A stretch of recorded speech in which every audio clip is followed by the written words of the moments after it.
And at that point in time, if you recollect my media interaction, I'd said about 35 to 40 is what our estimate was. But the Pakistanis, possibly unwittingly, let out their awards list. I think last month it was on the 14th of August, and the number of posthumous awards that they awarded suggests to us now that their casualties on the line of control were also in excess of 100.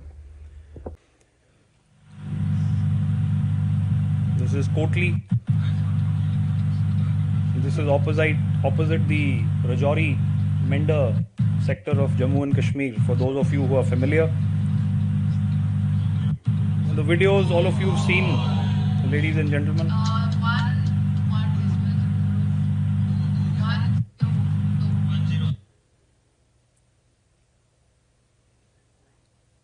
Again, near Kotli.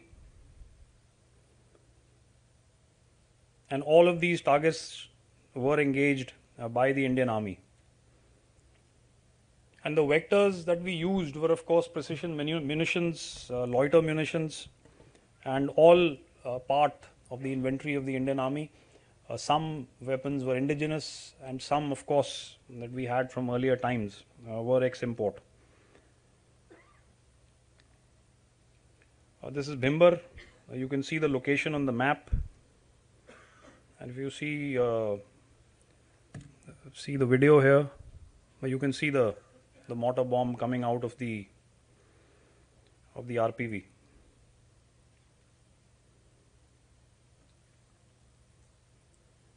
And as we come further down, you can see now that this target is now shifted out of Punjab occupied Kashmir. And why I decided to show it to you on the map like this is because this was unprecedented. When I spoke about the historical context, ladies and gentlemen, every time we've been hit by terror, we've tried to be different. And therefore our actions have been different from those that we've carried out hitherto on previous occasions. And it was again different this time. And so we went into the heartland of Pakistan, and I think that's why we achieved the surprise that we did.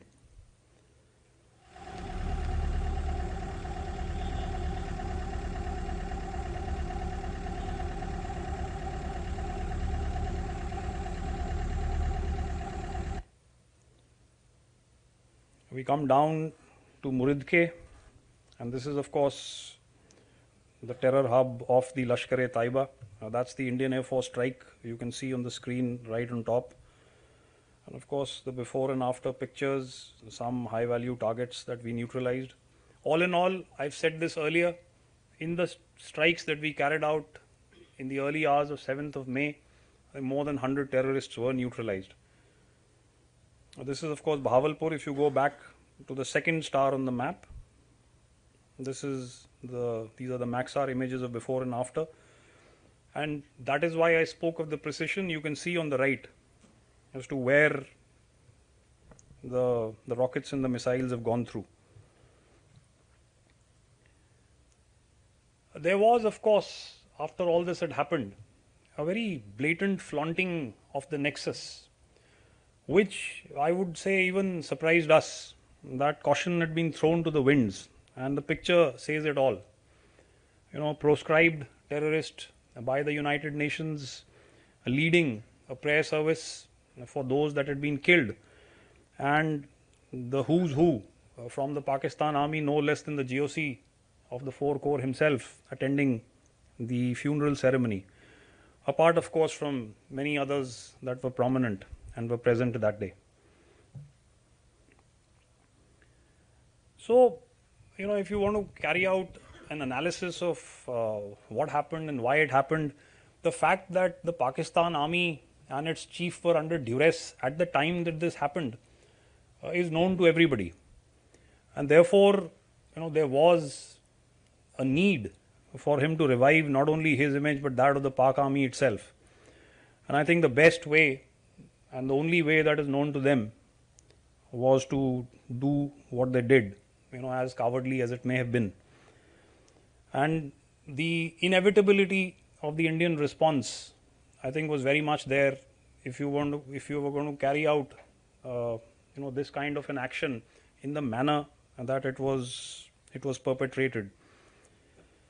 And of course, it doesn't take much to claim victory, especially when there hasn't been kinetic contact, and that was more a result because we were very clear as to what we were after. So we went after terrorists, and once that had been achieved, it wasn't our intention to escalate it unless compelled to do so.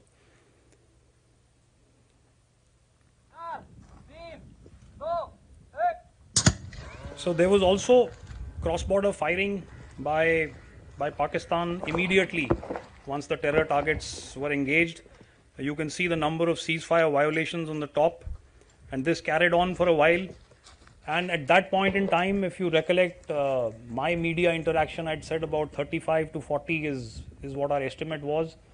But the Pakistanis, possibly unwittingly, let out their awards list.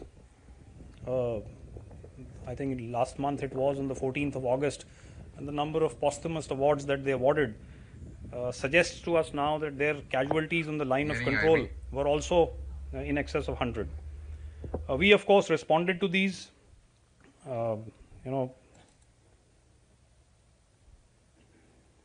You can see some of the actions that were carried out on the line of control, and we were, of course, prepared for this. Often in a lot of exchanges on the media that I've seen some people suggest that we were after terror targets and therefore we were not prepared for the eventualities that would follow. I think that's very naive, and it's almost churlish to suggest that a professional army such as the Indian Army would go into this kind of an action not preparing for the contingencies. We had war-gamed 4 to 5 steps ahead, and we knew that the Pakistanis were going to do this. So we went and hit them on the second layer, which is not something that they expected on the line of control, and that's why they had the number of casualties that they did.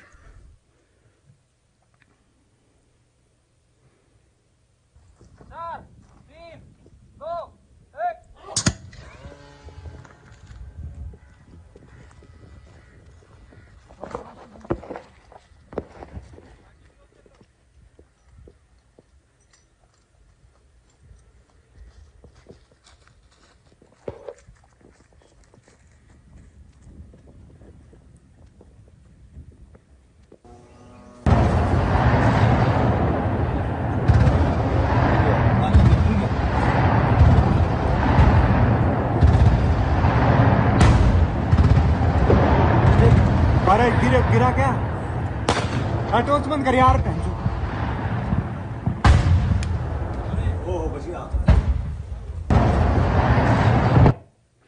Okay, so the drones came, and that was especially large numbers even after the 2 DGMOs had spoken, and I think it's only congenital and in the vein of the enemy that we have to go back on their word. And the drones came after the 2 DGMOs had spoken, and there was some kind of an understanding to cease hostilities.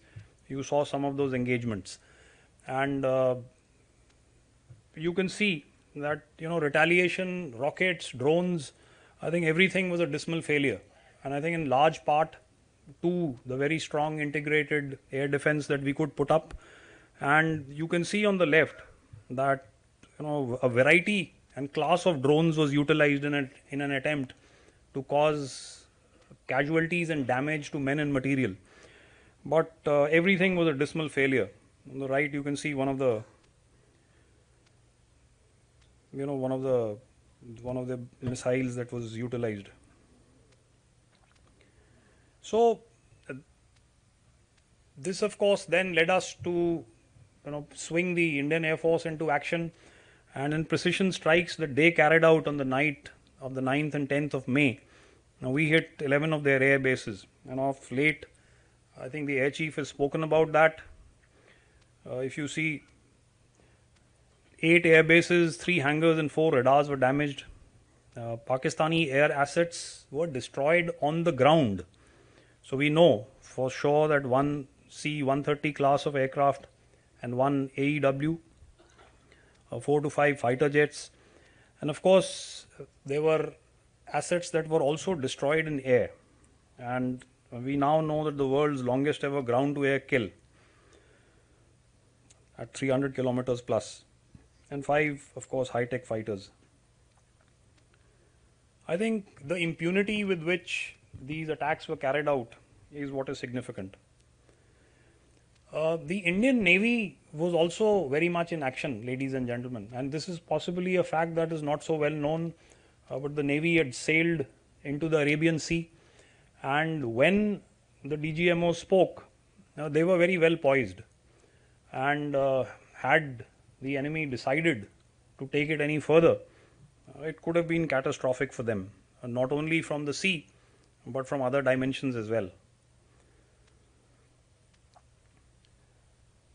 The perpetrators of the attack at Pahalgam, and the Indian Army will chase them to the depths of hell, and we did. It took us 96 days, but we did not let them rest.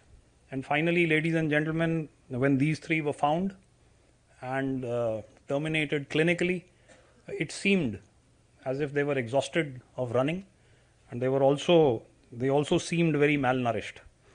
So we kept them relentlessly under pressure. It also suggests to you as to how difficult counter-terrorist operations can be in a place like Jammu and Kashmir.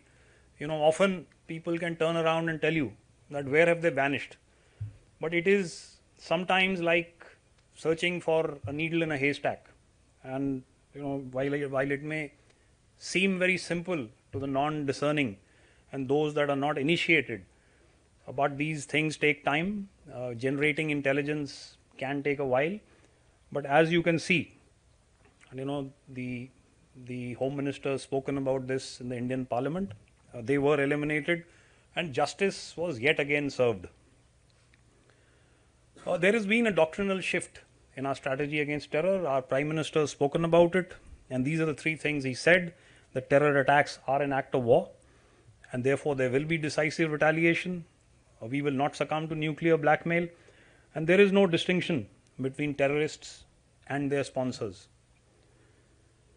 So if I was to just encapsulate this whole operation, 88 hours is what it took for the enemy to come and ask for a cessation of hostilities. You're well aware of that. For that call to be made by my counterpart then. We achieved our politico-military aims. We hit 9 targets across the breadth of Pakistan. This is, of course, a maturing of India's doctrine beyond the binaries of peace and war. You will see, as you did this time, a measured compellence from us. And of course, this was a fusion of military precision, diplomatic agility, informational superiority, and economic leverage. I'm speaking about the Indus Water Treaty of 1960 being put into abeyance the moment the terror attack was perpetrated at Pahalgam. So if I was also to then put this into now those 4 domains, and you can see, I'll just request you to read through this. I've already spoken about most of this. As far as our military actions were concerned, ladies and gentlemen, they were targeted, controlled, non-escalatory, and we openly acknowledged them to maintain our credibility.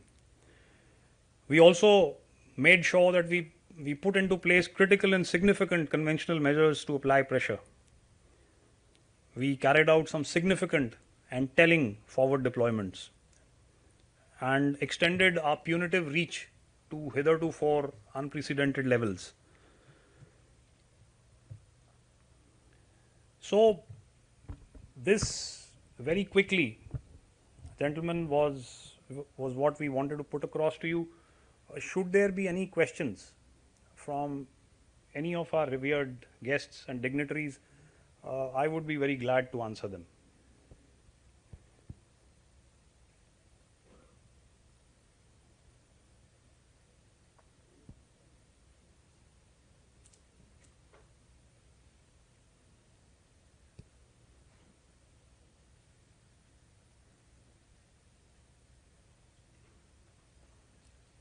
I think everybody is well familiar, sir, with this. No questions? Thank you, ladies and gentlemen.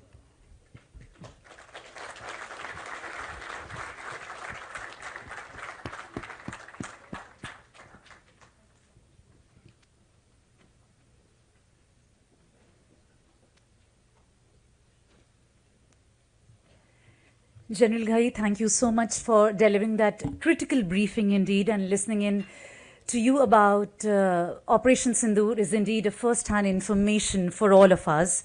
And with that, may I announce that dignitaries will now proceed for the bilaterals as per schedule, and the protocol officers may please help them. Wishing all of you a great day too tomorrow, where we'll request all of you ladies and gentlemen to please be ready to depart the hotel at 7 a.m. as post your breakfast. We will be all set to leave for the city of wonders, the city of Agra, as they say. I will now look forward to seeing all of you on the day 3, which is day after tomorrow, on the 16th of October, as we convene for the address by the Honorable External Affairs Minister of India at the Zorawar Hall, sharp at 9:55 a.m. Ladies and gentlemen, on that note, a heart of gratitude once again to all of you, wishing all of you a pleasant evening ahead. Like I said, we may now please proceed towards the bilaterals, and as per schedules, you may please plan for the evening. Thank you so much once again. If you like this video, then like, share and subscribe to Mirror Now.